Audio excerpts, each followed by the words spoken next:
Everyone, আজ বেরিয়ে পড়েছি ঘুরু ঘুরু করতে, কিন্তু যাওয়ার পথেই ঘটে গেছে এক ভয়ঙ্কর ঘটনা। তো পুরো ভিডিওটি দেখো, দিলেই বুঝতে পারবে। বাড়ি থেকে একটু দূরেই রয়েছে এই মন্দিরটি, দেখো কত সুন্দর লাগছে দেখতে। আর দুপাশে সবুজ গাছপালার মধ্যে দিয়েই আমরা এগিয়ে যাচ্ছি, আর তার মধ্যেই চলে এলো বৃষ্টি। আর তখনই ঘটলো সেই ভয়ঙ্কর ঘটনা। গতকাল বাইক অ্যাক্সিডেন্টের পরে আজ আবার বেরিয়ে পড়েছি। সিচুয়েশন যেমনই হোক, মনের জোর থাকাটাই সব থেকে বড় কথা। তো চলো আজকের মেন ডেস্টিনেশনে যাওয়া যাক। আজকে যেখানে যাব সেই জায়গার নাম কিন্তু তোমরা জানাবে কমেন্টে।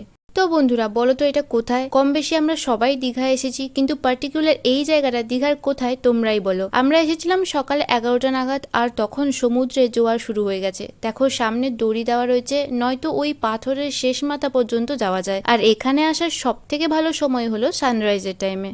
তারপর আমরা এখানে একটু ঘোরাঘুরি করছিলাম, আর তখন চারিদিকের আকাশটা আবার মেঘে ঢেকে গেল। চারিদিকটা দেখো কি সুন্দর লাগছে। শুরু হয়ে গেছে জোরদার বৃষ্টি, আর সাথে সমুদ্রের উত্তাল হাওয়া। আর পাশেই এখানে তৈরি হচ্ছে একটি সুন্দর শিবলিঙ্গ। তারপর বৃষ্টি কমতে আমরা আবার বেরিয়ে পড়েছি, আর ভিডিওটাও এখানেই এন্ড করছি। দেখা হচ্ছে নেক্সট ভিডিওতে। টাটা।